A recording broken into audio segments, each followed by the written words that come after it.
in Los Angeles, and you can see it's a dreary day. What are you gonna do? Starbucks instant coffee. That's right, right there in the old commode. You fill it up. No, at the sink. What's the matter with you?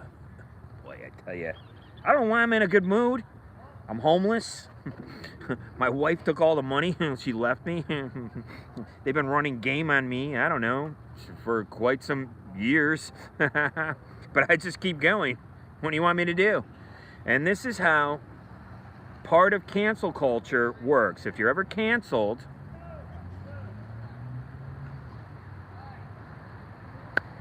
okay, this is how organized they are. And again, they, meaning those who choose to involve themselves in this kind of ridiculous notion.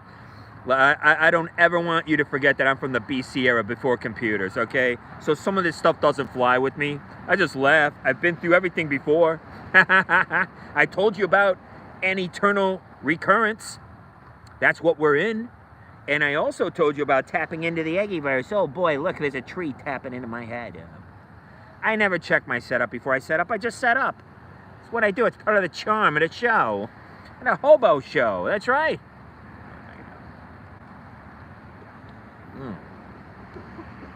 Look at how dark that is. Oh. As black as my heart right there. Oh.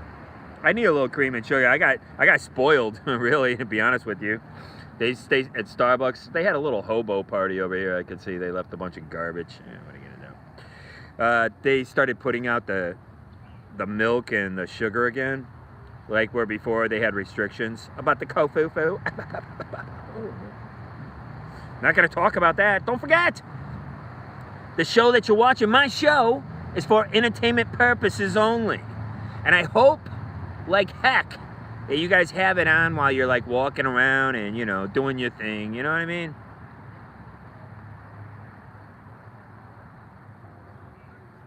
I always knew I was going to live in Los Angeles, and I knew I was going to have a show. And here it is. You're watching it too. But what I talk about is my project. Oh, big news! I told you, I'm seeing these gals walking around with their Blink-182 shirts. I cornered one yesterday. It's just cute. And I go, hey, would you watch an on-demand series about a punk rock kid who has the same birthday as Napoleon, and then he starts dressing like him and he starts believing that he's him? And she goes, hell yeah! Just like my book, I, Son. I went into a bookstore, I explained the premise, and the girl said the same thing. Hell yeah, I would read that. Right? Okay? So, that's what this show is. This show is part of, it's the Eggyverse. It's everything. It's my past. I'm hoping it's going to be my future with this television series called Linoleum Blown Apart. People are going to be flipping out. They're going to be like, what is it called? It sounds stupid. Yeah. I'll have a response to that. So if I can get some synapses firing off, boy, you're in trouble.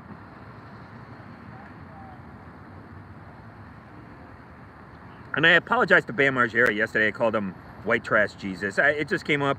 I'd rather call him a frog-eyed, White Trash Jesus, White Trash Elvis. I should have called him a frog-eyed Elvis. I don't know. It's just all the bling and all the bracelets. Listen, man.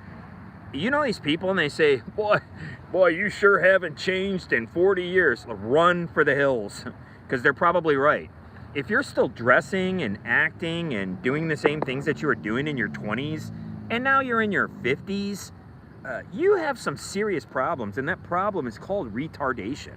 Everybody knows that anybody who's autistic, who has a medical diagnosis, you would never use the R word, okay? What the R word is for people who are stuck in the past. Now, what I'm doing, instead of being stuck in the past and walking around being an alcoholic and like wondering, oh, well, what happened? Well, I do that too. I'm actually going to use it in something creative, right? So, in case you don't know, in 2018, my brain was completely fried. I was on the set of Abacus Fell, and that was directed by Chris Bauer. Chris Bauer actually gave me a compliment. He goes, Gordon, wow, you're pretty intense. I was using the Gestalt method. of acting. And the Gestalt method, just Gestalt in general, just means your absolute everything. I'm putting everything into it. And guess what? My character didn't have any lines. I was just an extra. I was a background extra. And, right? But then on the set, somebody used this tech. And again, it's very dangerous tech. I talk about this tech a lot. I'm not saying that Zucky knows anything about it. Zucky might have been infiltrated by a bunch of Fed rats. That's what I call them. I was married to one, and these people are obsequious Philistines. And that's what they are. And when I was coming up, there was a little band that I'd like to go see called the Blue Pigs. That's right. They were police officers, and they played music together. And that was my very first experience seeing music live. And my face went flush. My face was beet red. I couldn't believe it. My heart was beating so fast. Now, if you're not into music and you're not into whatever you're into, like my wife, she was like tone deaf and like she had no creativity. The only creative bone in her body was mine. And so, right? But I'm trying to tell you that I'm hooking up with women that are like a little bit too close to like my mother. And there's nothing wrong with this edible complex because we all have it, right? And again, if you're going to be childish, you're going to say it's not about, you know, what they say in the mythology.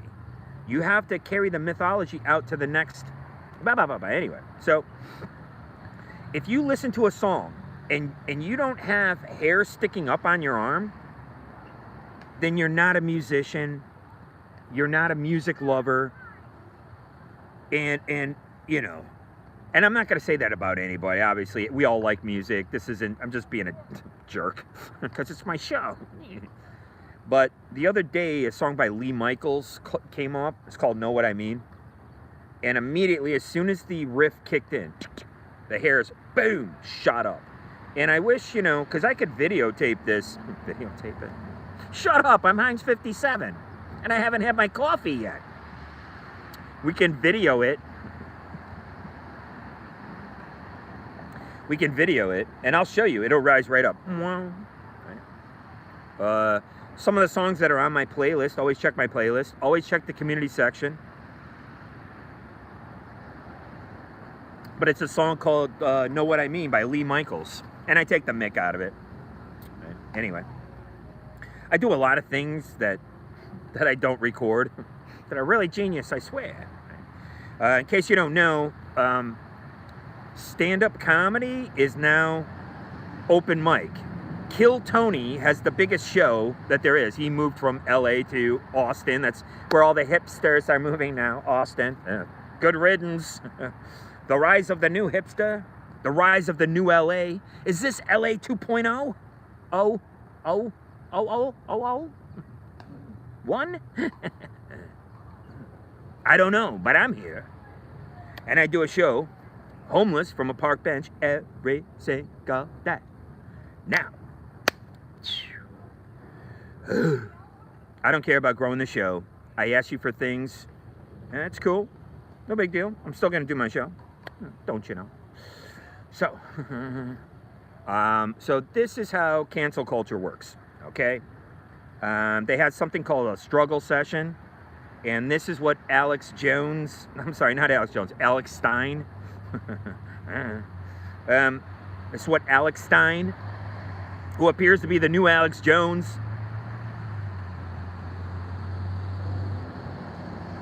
does.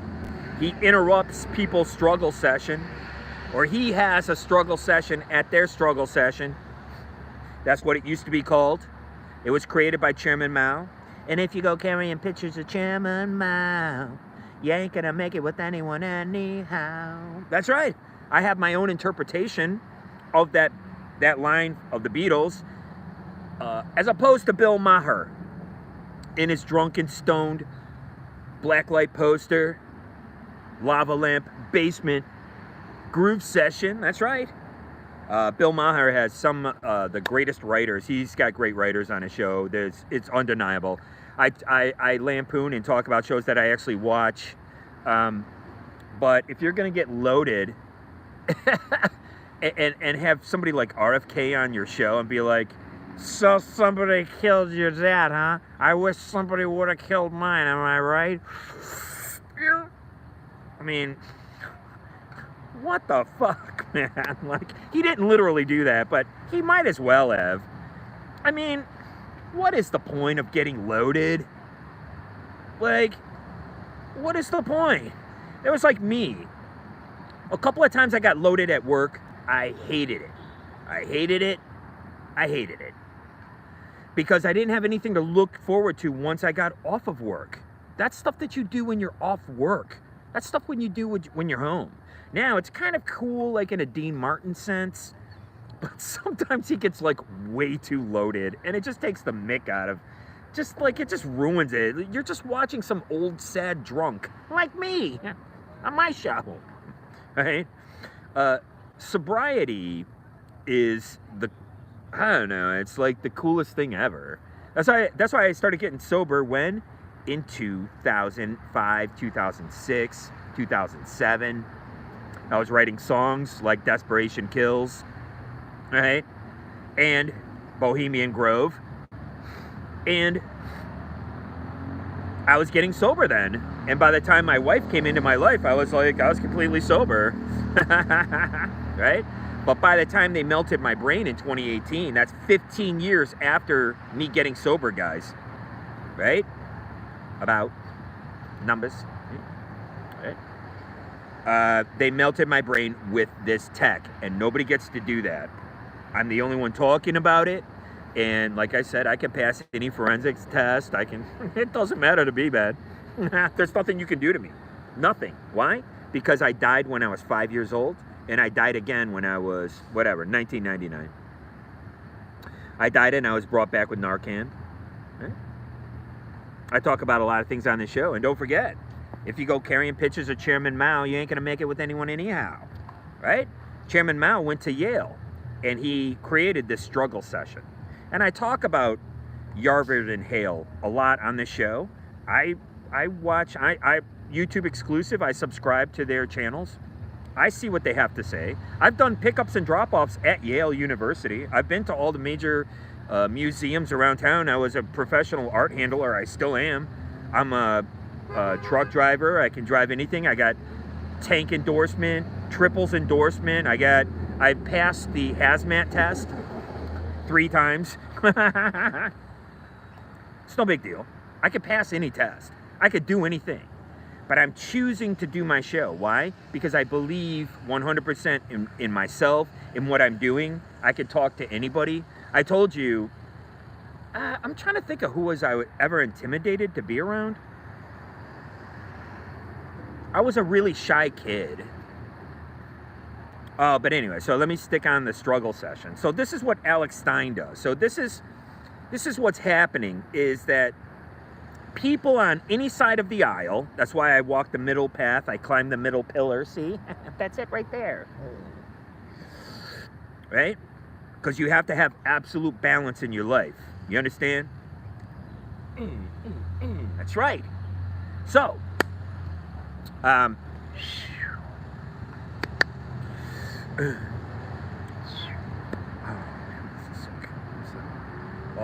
I mean, look how dark I made it. Oh my God, I'm gonna be jacked today. I love it.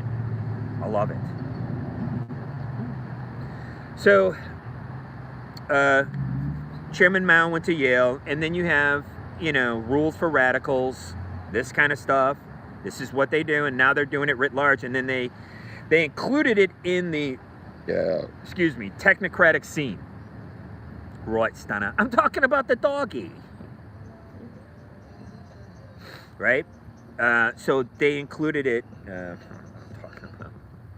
All right, so both sides are doing this in the technocratic age. People on the right are accepting whatever memes come their way, right? We live in a meme culture. These aren't even headlines anymore.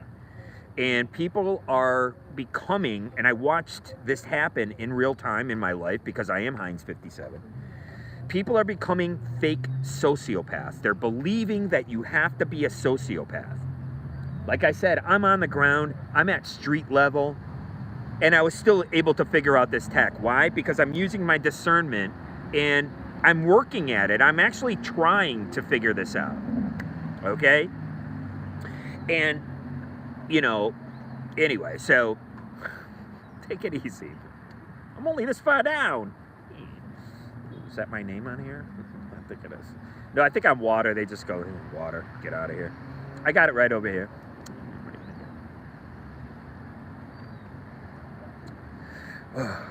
I have no problem with corporations. We are going into a technocratic future. We are here. And I'm going to explain to you right now how they harass individuals. And again, if you're feeling out of sorts, always consult a doctor. Always do that. But what you might want to do first is delete your tech. Delete your apps from your phone. Get off of whatever they are. Apparently, Twitter is safe now. I already explained to you that it only takes 50 people to run Twitter. Take a look at the Lex Friedman show. Okay? 50 people to run Twitter. And it's open source, so you can see what's going on. So he's admitting, okay, you need somebody like me to decipher this stuff, right? I don't have a degree. I don't have anything. I went to a Detroit public high school, okay? I'm deciphering this stuff. Why? Because I never stopped learning. This is this whole fallacious notion about, oh, you need a great education. You need to never stop learning is what you need to do. And you need to maneuver through this land of sophistry. And this goes all the way back to the ancient Greeks. That's why they brought it up. Wow, that really sounds good. Hey, that model is amazing. But don't ever forget, it's just a model. Don't ever forget, it's their best guess. So why am I going to allow a preacher or a priest or whatever, I was raised a Christian, okay, tell me about what's going to happen to me when I can read the Bible myself, right? And I can go back in the translations. And there's tons of stuff on the internet to actually help me. I grew up in the library because it was a safe place where my mother could drop us off where we weren't going to get accosted. And being accosted when you're a kid, it puts you in a pretty scary and vulnerable place. And it's pretty sad that police officers on the ground actually tap into this. They know that. I had a girlfriend of mine, she started having intercourse with a police officer who was assigned to her because she was physically assaulted. And he took full advantage of that. What happened when me and her were living in my truck? I had a police officer try to literally steal her from me. What are you staying with this guy for? Come stay with me in my house, okay? Again, you don't see me with fake ACAB tattooed on my arm and all this kind of bullshit. As a matter of fact, I don't have tattoos at all, right?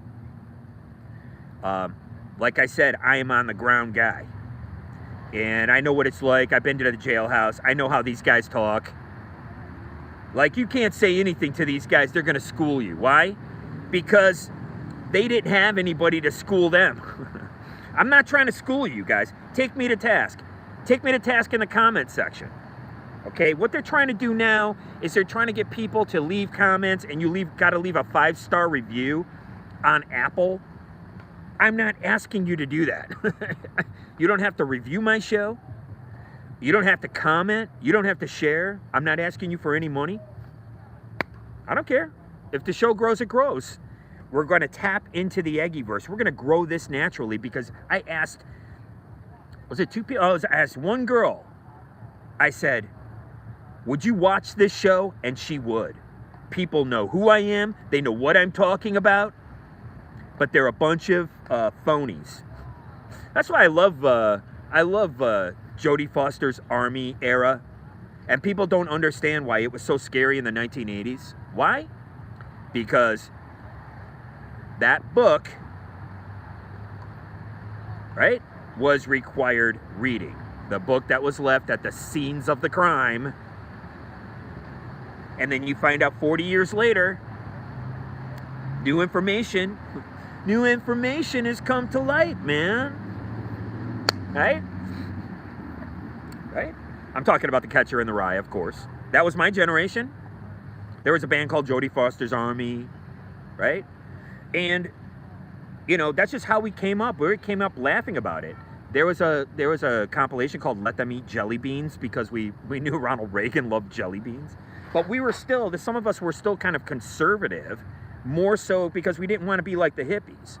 We were just like Otto in Repo Man. And check out Alex Cox. He did another film called Repo Chick. Low budget. He did it low budge. It's kind of silly. It's rather like, you know, making fun of people in California, whatever. I don't know. I can't watch anything because most stuff is behind a paywall. I have no money. Okay? I eat off the EBT menu, and I'll do this show until the day I die. This is what people don't understand. I was waiting for this technology to catch up to me.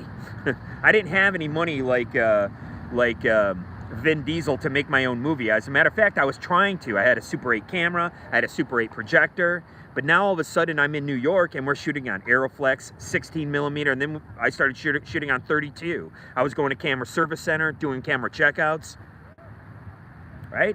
Who else could say they got yelled at for throwing a $10,000 lens up in the air and catching it in my hand? That was me! Right? I got all manner of stories. All my stories are true and real. Now, what we're going to talk about, it's Saturday, and I appreciate being here. I appreciate you watching. Thank you guys very, very much. I don't ask you for anything, but just listen to my stories. They're amazing.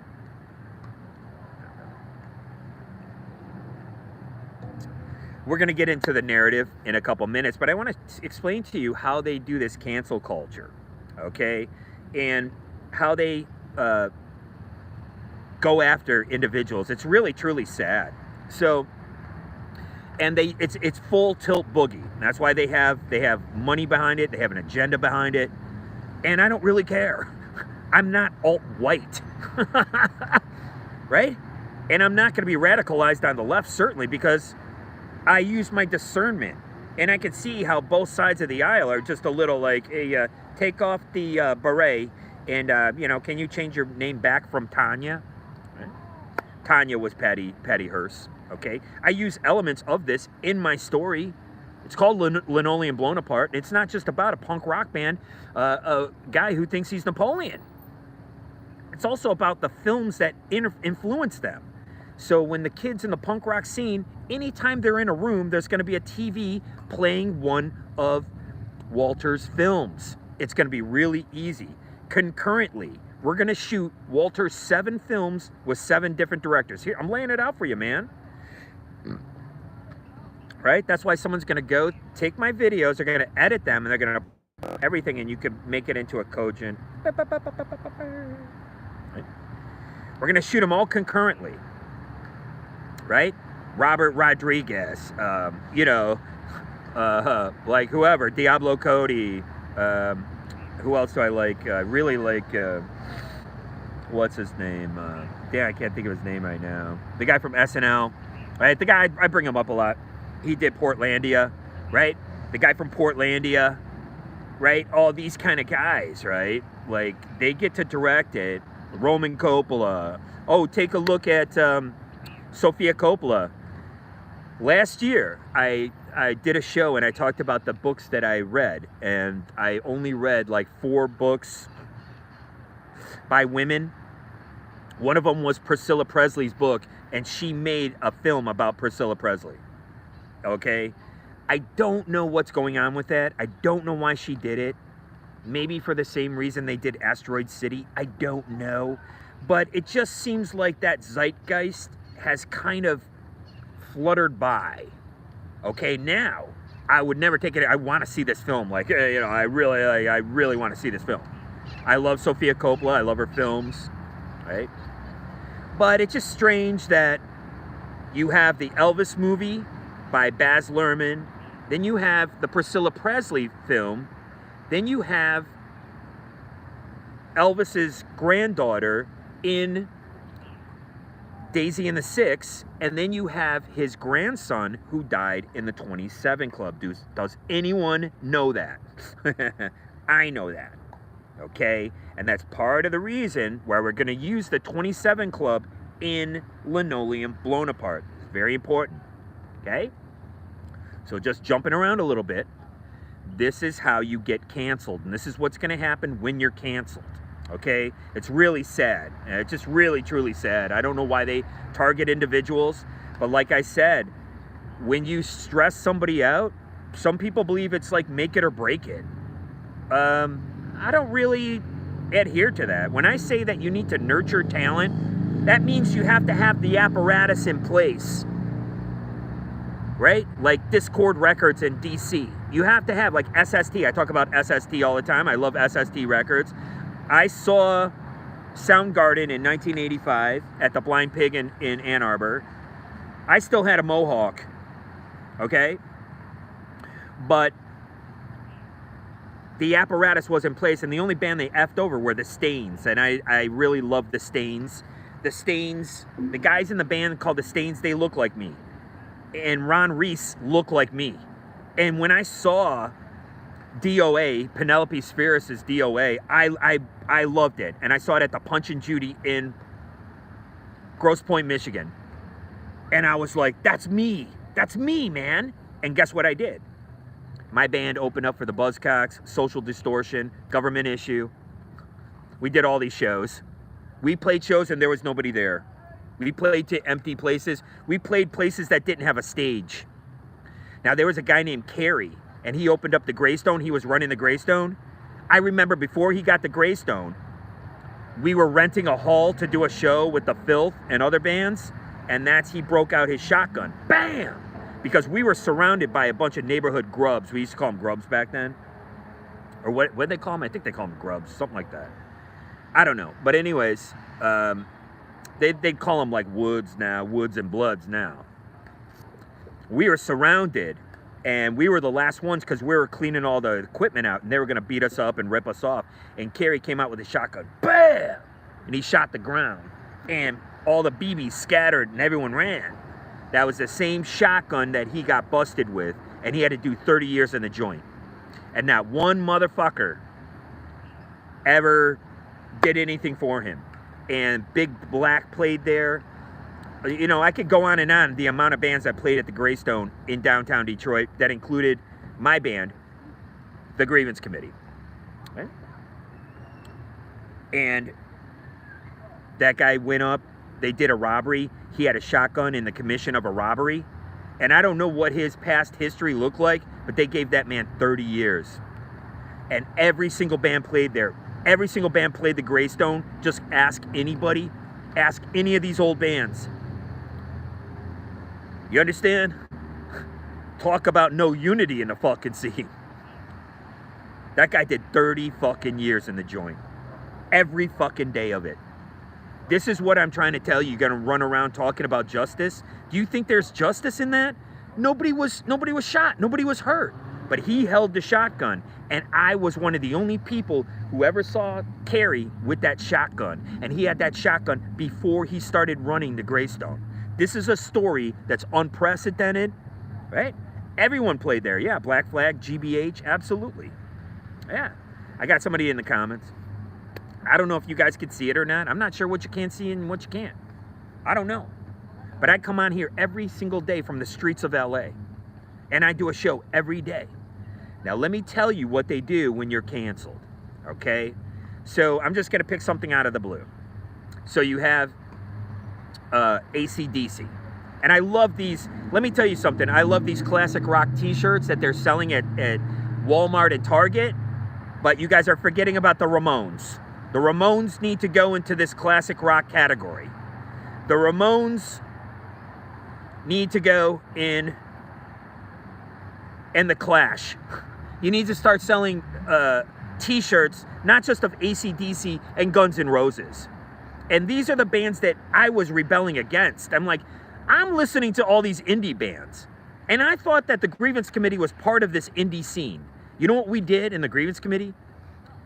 One of the guys who turned on me, he turned on me, man.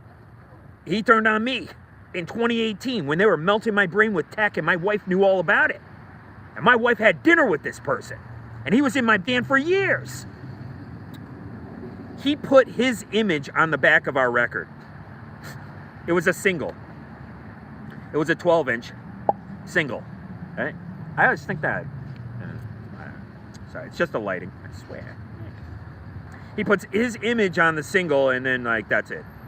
And then we never came out. I had almost, I would just say 20 songs. I had 20 songs ready to go. 20 songs ready to go, man. Lacey's putting out music on Son of Sam, and Sam means Uncle Sam now, doesn't it? And all these guys had their own record label and all this stuff. Well, I don't run a record label.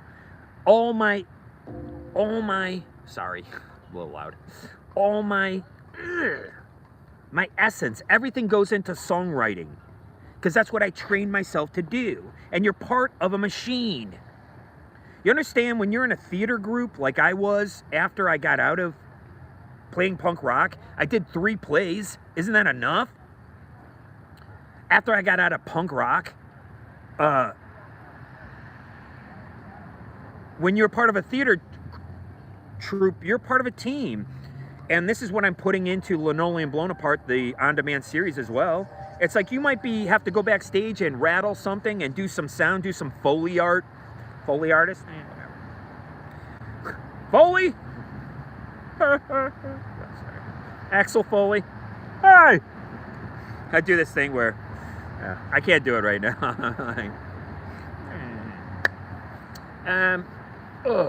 Anyway. I do this thing where Eric Roberts and I can't do it. There's too many people in the park.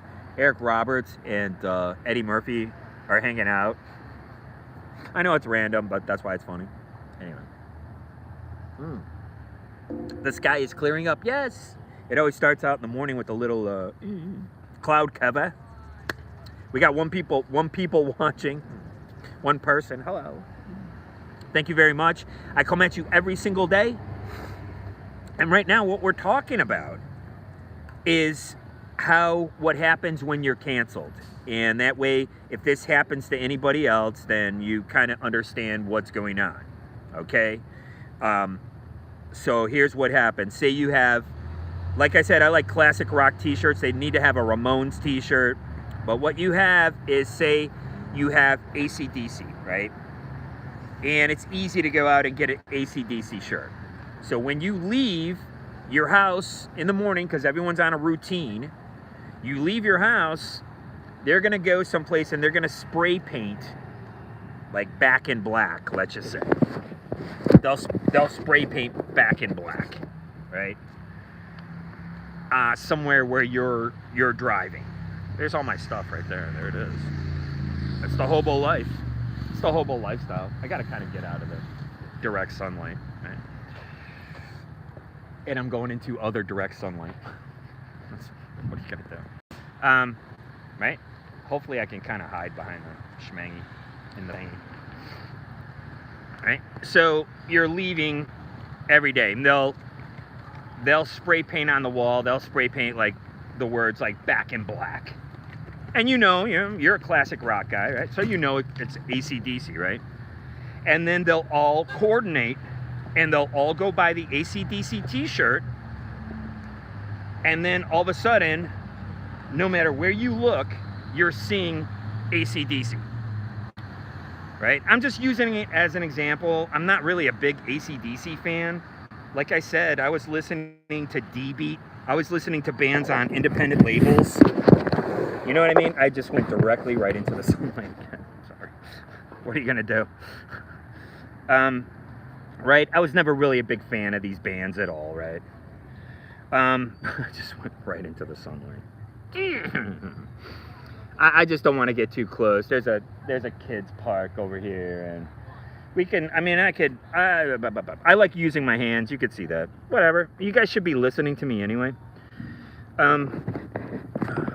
While you're driving or whatever.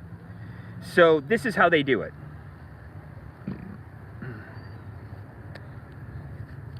And then it makes you seem like, again, that's why I was bringing up Carl Jung's synchronicities. And pretty soon, what they're going to do is they're going to tell you that there are no synchronicities. Okay? If you see a synchronicity, they're going to call you mentally ill. That's what they're going to do. And I could see this coming in the future, and this is why I talk about this stuff now. And again, what's the first thing they're going to do? The first thing they're going to do is they're going to medicate you. That's the first thing they're going to do. Okay? They're going to medicate you. Oh, sorry, dude. You're seeing AC/DC everywhere. Oh, you're seeing Back in Black, right? And what do? You're in the panopticon. So what can they do? They can actually break into your device. I call it the Cinderella effect. Okay? Because I come up with my own nomenclature on my show, and I'm not going to sit here and repeat what somebody else says. There's no such thing as the Mandela effect. Okay? Nobody even knew who Nelson Mandela was until the 1980s. So nobody ever thought that he was dead.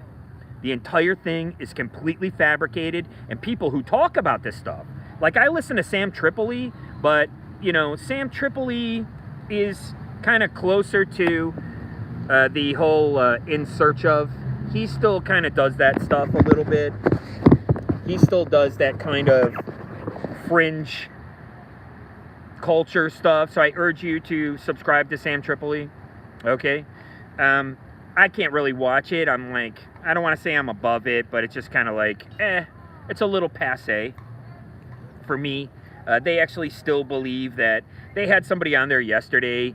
They said that they're part of a cleaning crew, and where they had to go and clean up.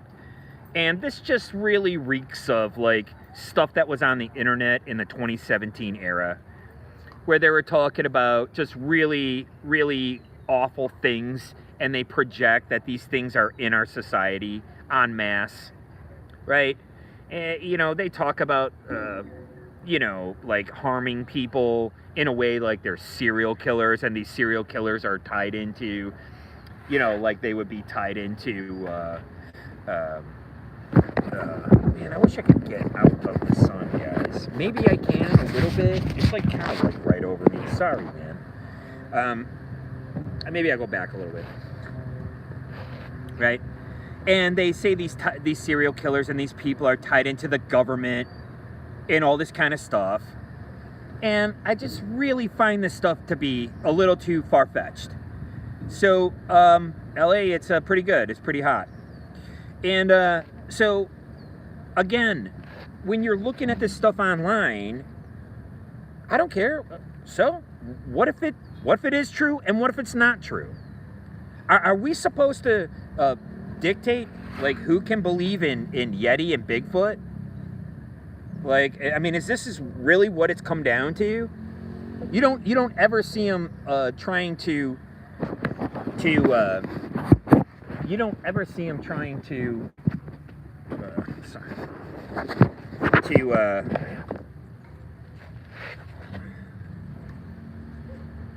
yeah, I'll be okay until I die, that's for sure. You don't see them trying to take down these ghost shows. The ghost shows are on like A&E. They're for children. If they want to watch it and believe it, they can believe it. If you want to believe in a Yeti, I know I saw the Yeti personally. The Yeti is a guy named Christoph. He used to work at Bach.net. It's called BachNet in Maspeth, and that's who I believe my wife was. She was actually having an affair. It's pretty brutal.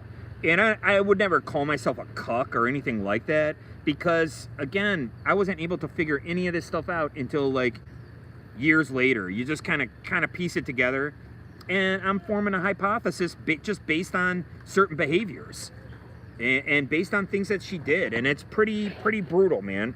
And I think I'm the only person who's willing to actually talk about it. I think maybe the sun might be going away in a couple minutes here. You know what I mean? But anyways, there's only so many places where I can do my show from, especially here in the park. I don't like getting anybody else on video. I think it's kind of trashy. And I have to be careful with my language a little bit too. I don't like cussing anyway, so this is brutal. It's getting ready to go behind that tree. It's tough for me because I get a lot of reflection and I can't really see, so sorry about the tech talk. Okay. So again, this is how it's coordinated, okay? They put a call out, who's ever involved in this, if you want to call it that it's racial, if you want to say that it's political, That's what they want you to do, right? And that's how they're able to keep people involved and like ensnared and trapped into this dialectic. Now take a look at any dialectic, right? You can take a look at, now you can split up men and women, right? Obviously, that's an obvious one, right? You can split up, well, what's the difference between men and women? Okay, it's an atomistic society. You want to keep breaking everything down. Oh, well, let's split up types of men. Oh, okay, well, we have alpha and we have beta men. Oh, there, now we go. Now we're splitting those up, okay? Now it's like, okay, what are we going to do? We're going to split up, you know, we're going to keep splitting them up. Oh, we're going to keep categorizing them. Oh, you're going to fit in this category, this category. This is what I'm trying to tell you guys. Why are we watching Timcast? Okay? A bunch of kids, Gen Zers, who dress like they're South Park characters, and all of a sudden, these guys are sociologists. When did we all become sociologists? When did this happen? Why are we talking like we're all bureaucrats? Like, what? There's so many wondrous, amazing, and interesting things. Not my show. Oh, this sun is killing me. That's why I really got to find a great place to do my show. And I will. I appreciate you guys sticking with me on this. I just explained how they coordinate and how they harass people. And now all of a sudden, no matter where you go, okay, and the reason I know this is this, okay? The reason I know I'm talking about the struggle session harassment was because well, in case you don't know how drugs work, we'll just say the cartel, okay? The cartel drops the stuff off in the neighborhood. The kids are selling the drugs in the neighborhood. And a lot of times the dealers will color coordinate. It's like today we're gonna wear black shirts, blue shorts, and white sneakers. Okay, black shirts, blue shorts, white sneakers. Now, they're out there slinging, they're making money, and then the cop rolls up on them. And again, you're talking about these low-level flatfoots. You understand? And then they roll up. It's like, oh, we got him slinging over here. The kid takes off running. Now the cops come around the corner to catch him, and there's 10 guys standing there, all dressed the same. Okay? This is where they got this from. And it's the same thing with cancel culture. When they cancel somebody, it's the same thing. They coordinate this, and they say, everybody wear your AC/DC shirt. And then they go buy your car, and they spray paint back in, I don't know, back in black. I'm trying to wonder, like, what the biggest AC/DC song is. I guess it's that one, right? Then they have somebody also, when I call it the Cinderfella effect, they break into your device, and now when you're scrolling a great site like YouTube, thank you, YouTube, for allowing me to, see, I'm supposed to look like that, right? Maybe I'll just get an umbrella. I'll do my show with a twirling umbrella. Okay. You're supposed to be listening to my show anyway. So they'll break into your device, they'll hack in, and now when you're trying to watch something on your device, it's all going to be AC/DC videos, okay? And this is how they do it.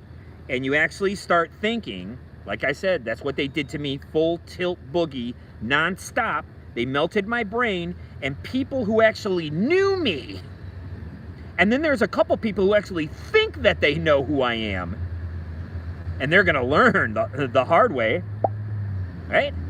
I'm talking about very specific people who were calling me in 2018 that I named on this show. Oh yeah, cancel culture. I'm like, it's more like cancer culture, right? And again, why are you doing this when we're all gonna eventually pass anyways? Why are you making life harder for people? Why are you canceling people? Right? It's part of an agenda. And it's really sad because the fact is, it is part of the weaker side of this agenda. And it makes it look like they are stronger, right? Because Clausewitz says, ridicule is a tactic used by a weaker force. And what does it say in rules for radicals. Go after them, cancel them, ridicule them, get them online, you know, get them canceled, get them thrown off. Target this individual, right? But guess where it is?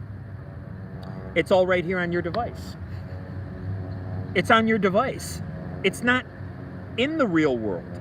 But you can see when they do this on the ground cancel culture, how it can be pretty scary. Okay, I'm a guy. I don't really care what happens to me. Like, you know, I've been around guns. I've been around all kinds of crazy stuff, right? I told you when I was working in I was driving Accessorite in Harlem. I saw a guy pull out a sharpened screwdriver, and it wasn't a regular screwdriver. It was like a 12-inch screwdriver. It's like one of the long ones, right? And guys were getting into it over a parking spot at the gas station to try to go get fuel. Okay, so I've been in these situations. That's why I try to tell you, I'm on the ground.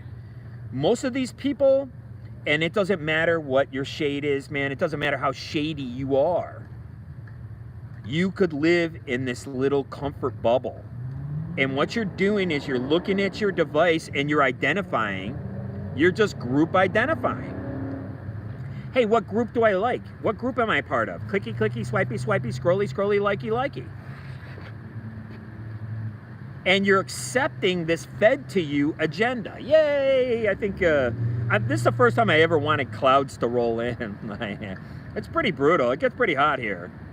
You could see, you can take a look at how much sun I've gotten. I don't know if you could really tell. You can see. You can't see crap. It's too sunny.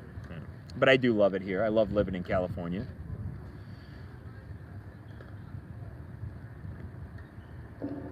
So again, this is what they do. And it can get pretty scary. Like I said, all of a sudden you're surrounded by people. And I just use AC/DC as a whatever. It's an easy shirt to get. You could get it right at Target. Who knows? Maybe these people are getting money to do that. Look at how much money went into this derision, right? They're dividing the culture. And nobody's saying that, you know, you have to have something in common with these people. But through mythology and through religion, you actually do. It's like you go to any temple, any mosque, any church. Do you think they're all the same color? Why am I filling out a job application? They're asking me what my race is. And what are people from India and Pakistan putting down? They're putting down that they're white? Excuse me? There's so many people from Pakistan who are darker than me. Does that make any sense?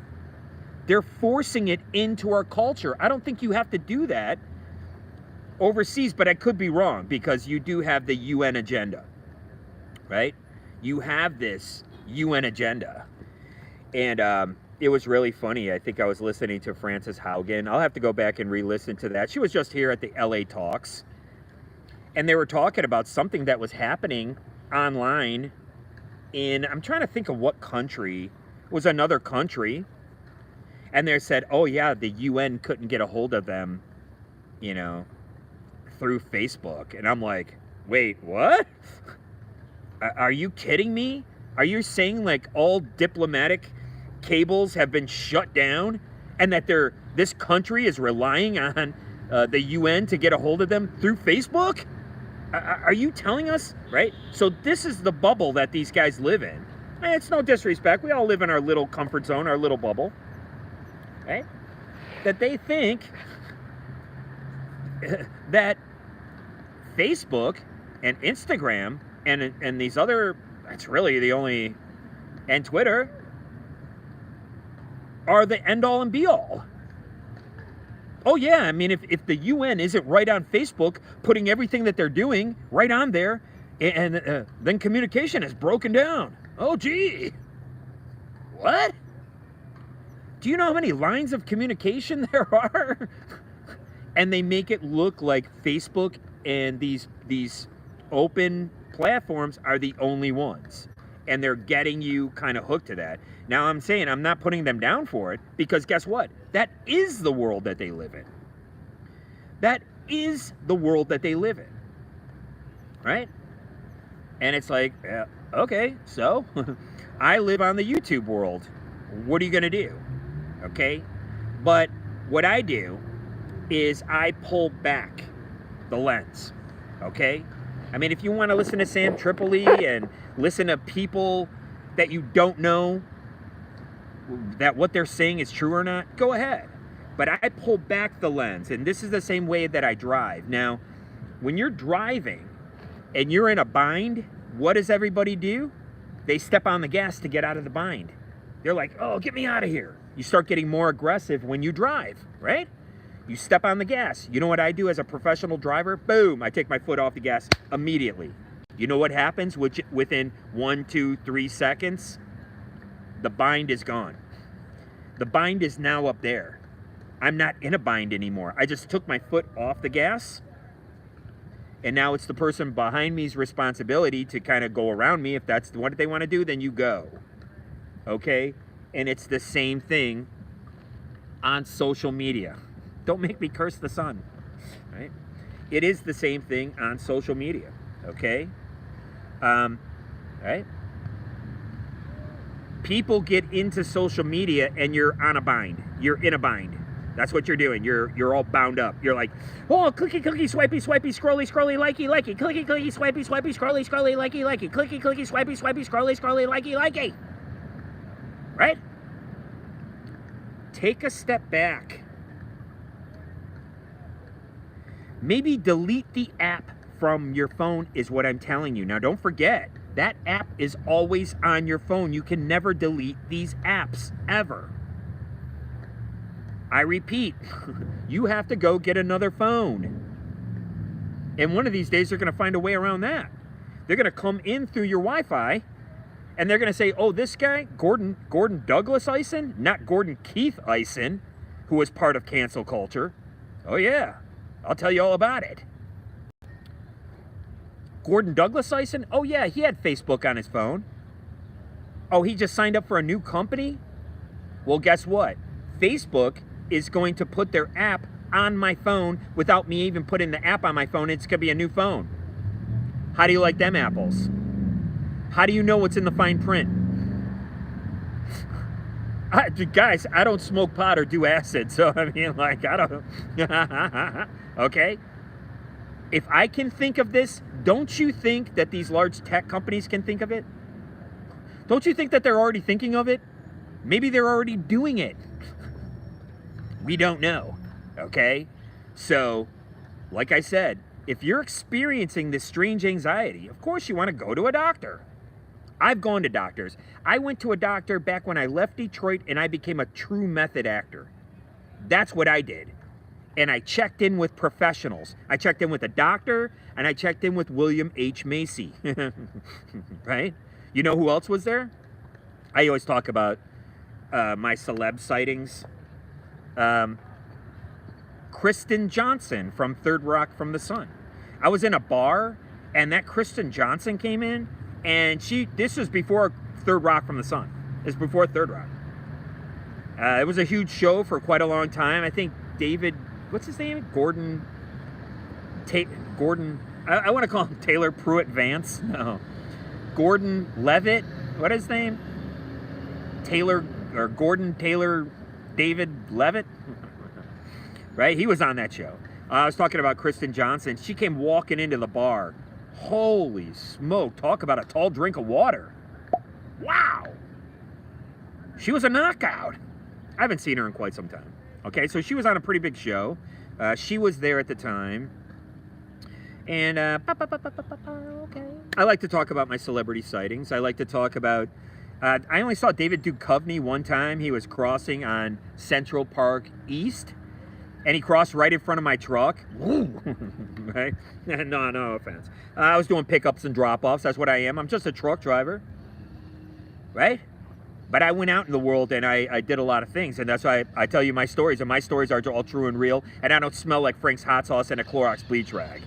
I don't have the same stories as everybody else. I didn't stay in the nest and stink it up because there's enough stinky nests in Detroit. Sayonara, and some of you better hope I don't see you tomorrow. Phonies. So, in case you don't know, David Duchovny did a show called Californication. And thanks for sticking with the show. Appreciate it. And it was based on Bukowski books. And I think the names of his books were like Slayer Records. It was like a little Easter egg in there.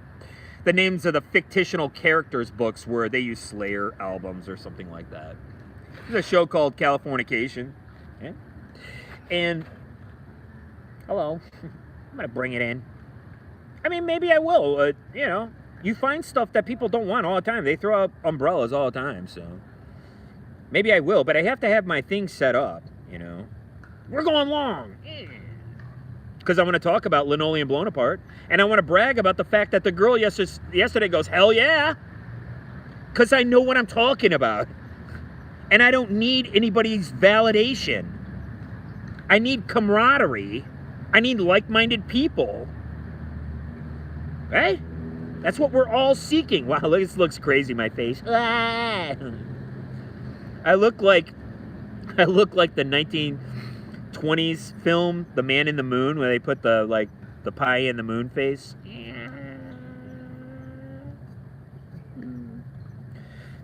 I mean the face in the pie moon.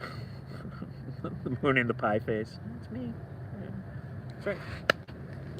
So I saw David Duchovny one time, and I was really disappointed in that series. I think his acting style is just too laid back. I think it was a great opportunity to work as a method actor. It was a gritty narrative. It was a gritty show.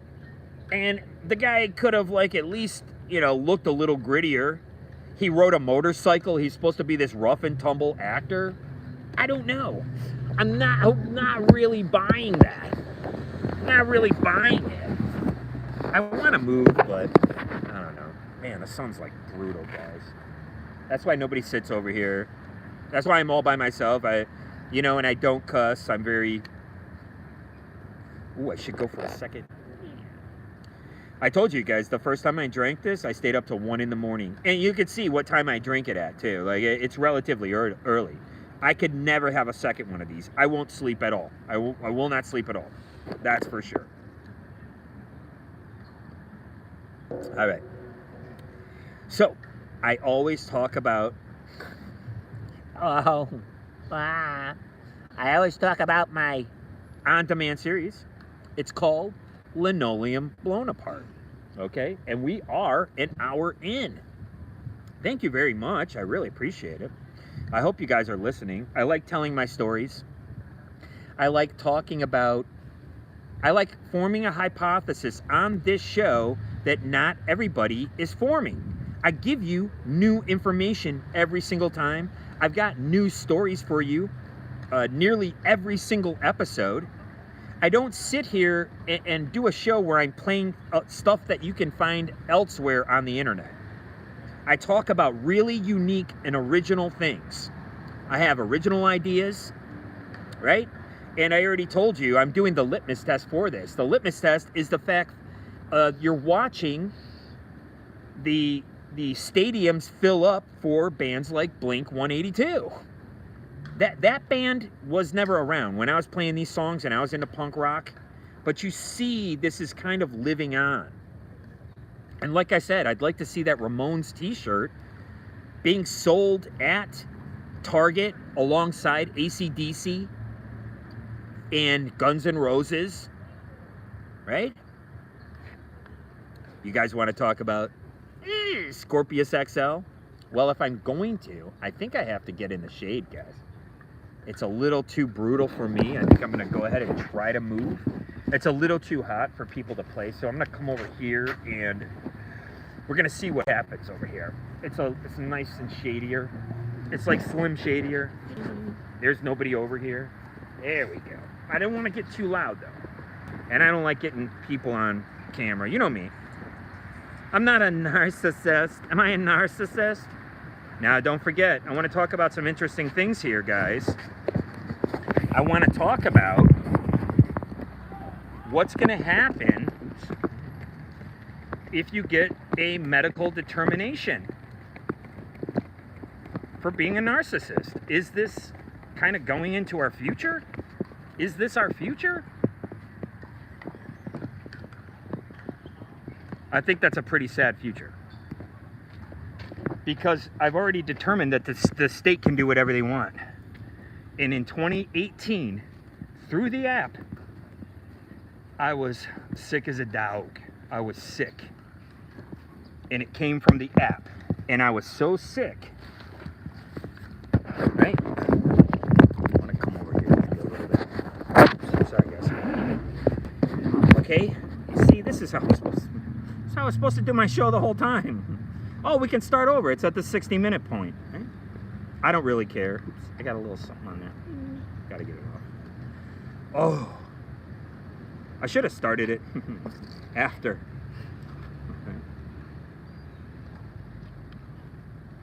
Okay.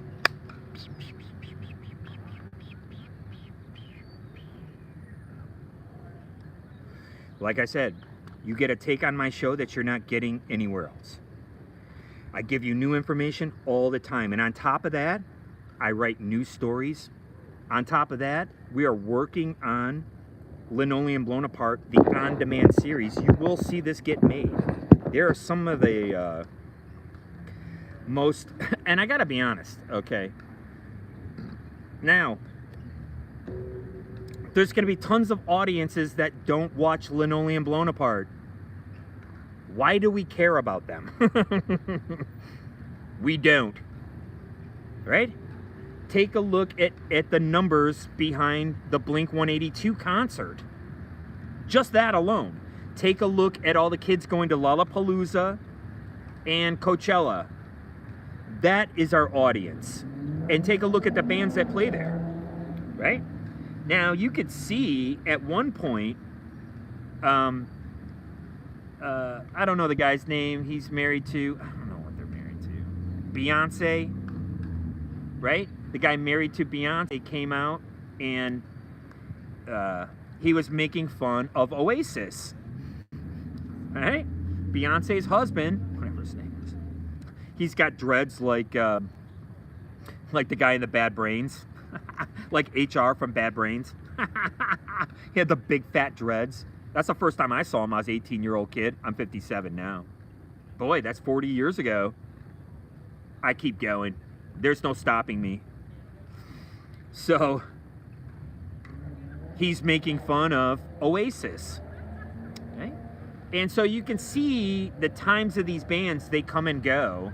What's happening with Oasis now? They were the biggest band in the world at one point. Right? I really like that guy's hair. That was really great. So in case you don't know, the singer of Oasis, his brother writes the songs and the singer sings them. That's what I wanted to be in the grievance committee. I never wanted to be the front man. I was always looking for a front man. And that way, if one of the guys dropped off, if Jim dropped out, I'm talking about the original grievance committee, then we could have moved Steve over to bass. And then, you know, I could have continued to play guitar, and then we would have still had a singer. Right? And I was only singing the songs because I was writing them. It's just like the brother in Oasis. And I want to tell you something. The people in my band, they still hate each other. I don't understand. When I came back in the 04 era, you know me, I always talk about it. I'm supposed to be a big sentimental guy, but I'm starting to lose that. Anybody I meet, that's how far you're coming to me. That's how far you're getting to me. You're always going to stay in arm's length. Always. Always. I'll never get close to anybody again. I gave these people way too much credit. Okay? Oh man, now I messed up my screen. See, I'm terrible. I should be doing this in a studio somewhere. Anyway, so right? So you have these bands like Oasis. They were the biggest band in the world at one time, and things change. And now you have the attendance of the Blink-182 concert, okay? And this is the litmus test for Linoleum Blown Apart.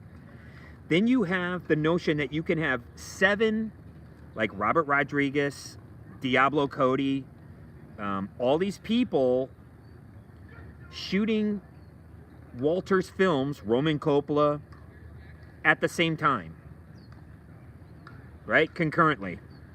They shoot each one of Walter's films at the same time, while we're in pre-production for the punk rock portion of the show, for the punk rock and Walter.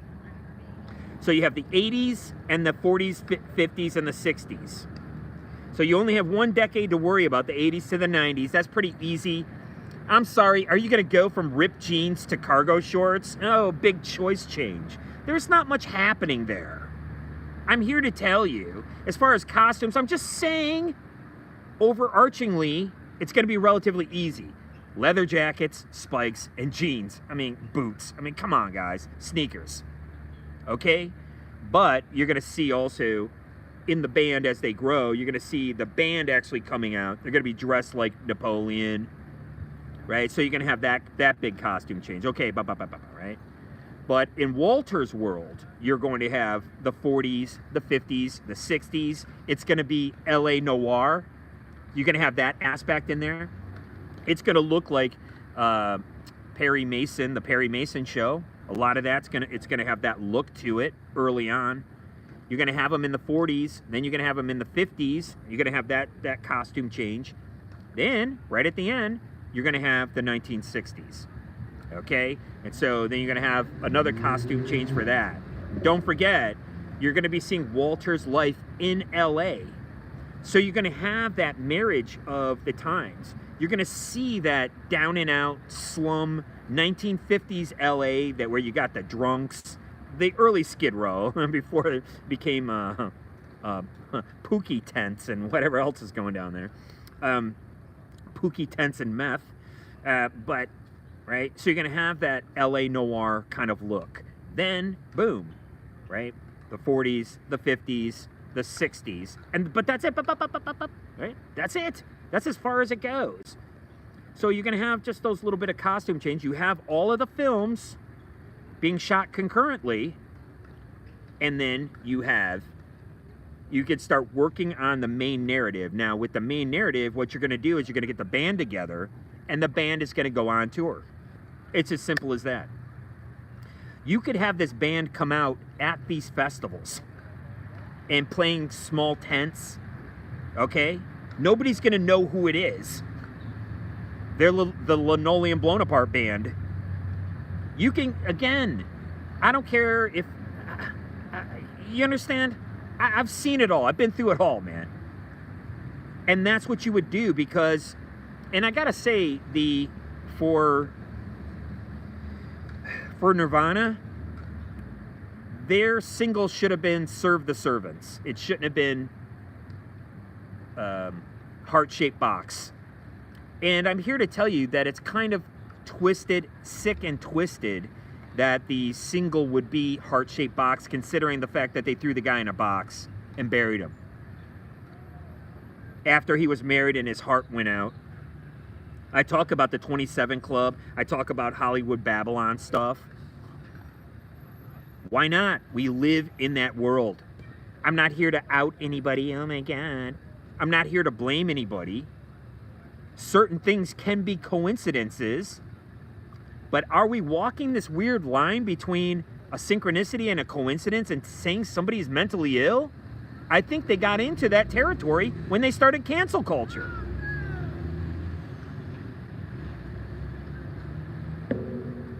Oh, that's all the coffee I get, guys. Let me see.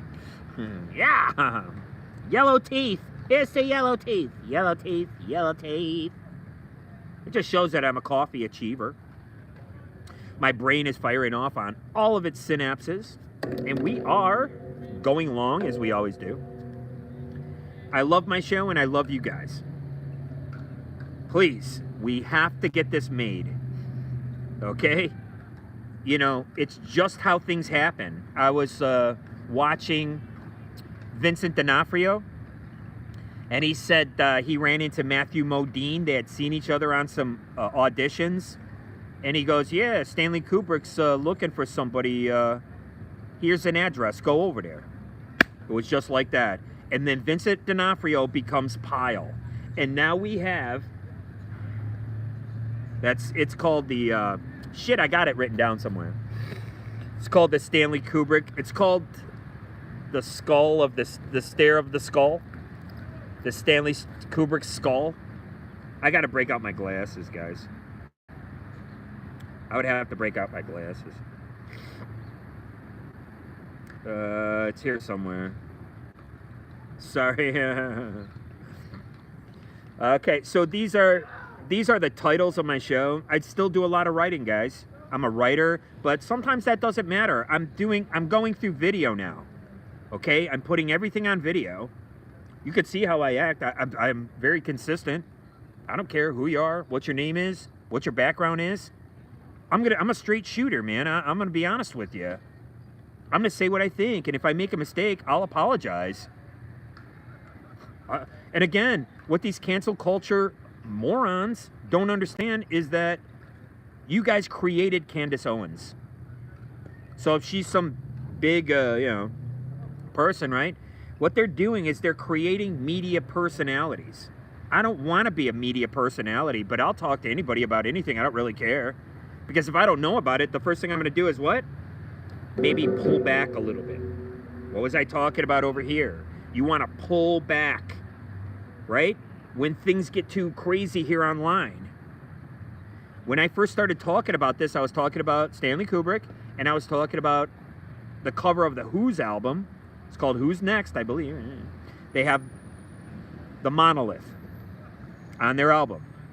Who else has it on their album? Jimmy Page.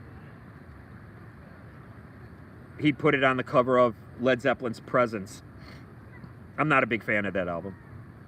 I have one song from it on my playlist. Always check my playlist, always check my community section. I'd really appreciate it. I don't ask you for any money, but I do ask you for time, and it's very interesting that one of the sites that everybody's on is called TikTok. Why? Because it's a time suck and everybody knows it. You're wasting your time. And that's what I can't really understand, wrap my mind around. People wanted me to self-harm and do myself in, and they used algorithms to do this. Okay. These are some of the titles of shows. You guys want to hear them? The Internet of Stranger Things, of course. Once Pilled, Not Shy. It's terrible. All Mods Are Cons, which means moderators on your show. Apocalypse, but I spell it differently with a K. Every regime is a shopping scheme. Okay, so again, this goes to KDD. That's all they want, knowledge through data discovery. You're going to have to pay to be on these sites. You're going to have to pay in this electronic caste system to have your opinion matter. Right? That's why you just gave me the keys to the kingdom. I can do whatever I want now. Thank you. I appreciate it for canceling me. Tempest in a teapot. Yeah, that just means like you're making something bigger out of something. Mystery and vision.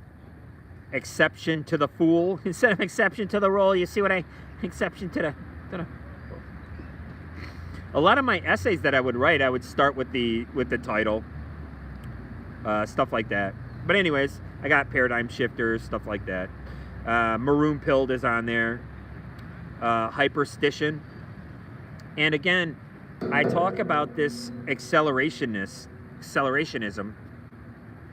And there's a couple of modern thinkers. It's really funny because one's name is Mark Land.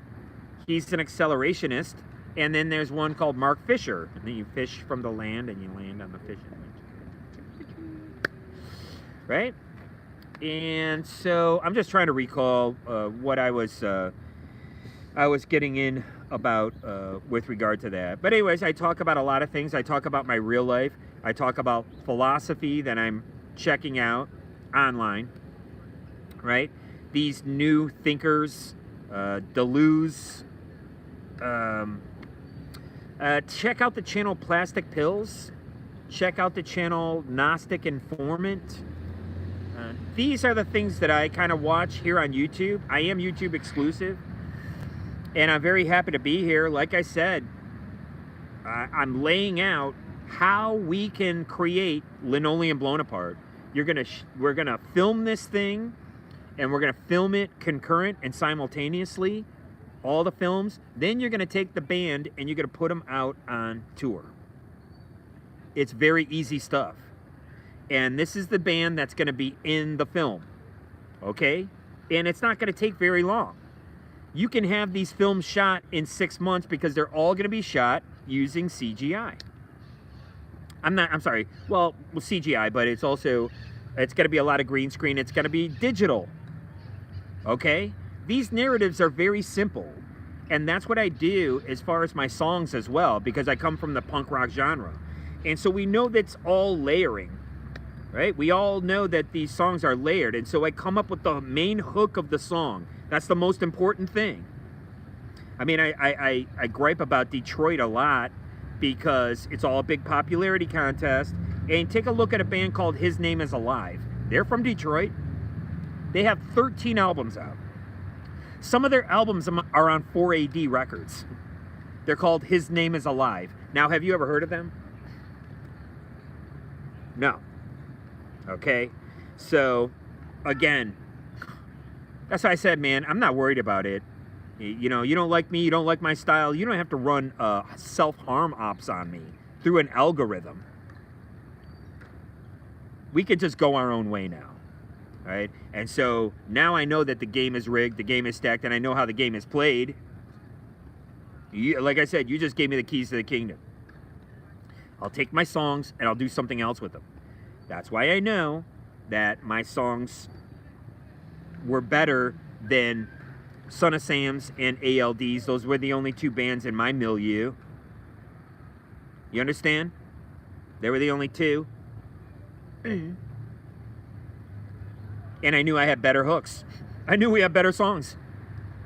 There's no denying it. And I can still find those hooks today. Why? Because I was actually the one writing the songs. And I tried to be a gentleman and give these guys credit. They said, Gordon, go kill yourself. Like, literally, that's what they said. Okay, bye-bye. Now I die in the streets. Now I have purpose in life, and it certainly isn't the slope-shouldered manatee of a fuddy-duddy. Right? Because when I changed my life to become a husband and a father, that's exactly what I did. And I'm not ashamed of that. Okay? So, these are very easy narratives to have. And so what you're going to do is it's going to supply some of the dialogue for the films. The kids in the punk rock scene are going to be imitating these films all the time. And that gives the guys in the punk rock scene direction. You see what I mean? It gives them direction. It's kind of like I said with Alex Cox and Repo Man. All the food was just generic food, right? Cereal was cereal, right? It's kind of like that. This is a generic template. And these kids are going to be living these little generic lives. Why? Because they're between the ages of 17 and 27. And that's when all this stuff takes place. And that's when you care about, oh my God, who slept with who and who did this, and like, oh my God, all this kind of crap that nobody cares about. Meanwhile, Lenny is going to be concentrating on his songs. And now there's only going to be about, if they're going to go 10 years, the band's going to go 10 years, they're going to become the biggest band in the world. Why? Because they only release singles. They only release 45s. They're EPs with 4 songs on them, right? And these singles are $5. And that's another, and including the merch for all the films and all this stuff. You're going to have the 45s. You know, you're going to have the music, you're going to get it on Spotify, but you can print up a limited amount of 45s that they're actually going to be using in the show. And people are going to go like, dude, I want the 45. I want the single. The single's an EP. And just like Led Zeppelin, they never released any singles. They released albums to get people to pay more money. That's what these guys do in the 1980s into the 90s, and they're only $5. $5. Just like Discord Records in DC kept their albums at a cheap price so kids could buy them, even though the music was less superior to what was going on in Detroit at the time. Right? So, and that's what they're going to do. And that's how they're going to make all this money. And all of a sudden, when the band goes on tour, it's like, we need more records. All these kids are buying these records. They love them. And it's going to be like the Misfits. Okay? It was the same thing with the Misfits. But with the Misfits, you're talking about from 1977 until 1984. Okay? That's a long time. And then the Misfits don't even become that popular. They start to finally become popular, and then Danzig just kind of gives up. He's like, forget it. I'm going to start Samhain. I saw Samhain at Paychecks in Hamtramck, which is a city next to Detroit. And then he doesn't even strike it. He puts out 4 albums, I think. I remember 3 albums, but they say there was 4 albums by Samhain. I say 3. 3 albums by Samhain, full albums. And then he has to start Danzig. And then he has one song called Mother. And look at the impact of all of his songs and all of his records. He ended up writing songs for, I think, Roy Orbison. He wrote songs for maybe Johnny Cash as well. Okay? He started hanging out with Rick Rubin. Okay? And that's the kind of producer that we need on this project, is Rick Rubin. This is the kind of person that I'm talking about. Because if you're going to take a song from Linoleum Blown Apart Band and you're going to turn it into a rap song, that's the person who was doing it back in the day.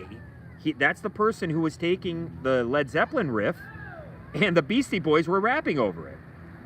Okay? So this is the kind of person that you want involved in, yes, Linoleum Blown Apart, the project. Yeah. I'm coming in because I don't want people in the background. Okay? I can go all day. You could see me. I can go all day. I could talk about this stuff all day. I could rip on people if I wanted to. I don't really care about ripping on people. I just don't like the style of certain people. I mean, I was in West Hollywood, and I was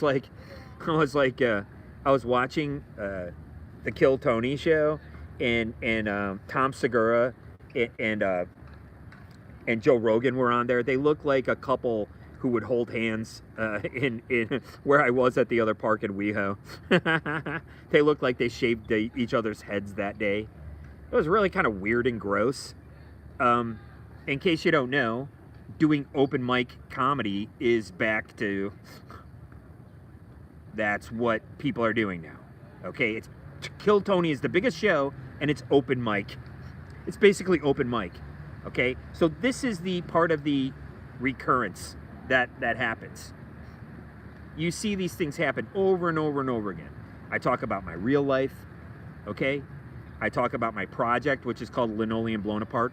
We will make this series. I have no doubt about it. And so we're gonna wrap it up here because I'm starting to get hungry. I gotta eat, man. Really, just to be honest with you. I can go all day. I can go all day. And but listen, you gotta share the show. I gotta tell you what to do. Do whatever you want. I'm gonna do what I want, which is to eat. Thank you very much for watching. I really appreciate it.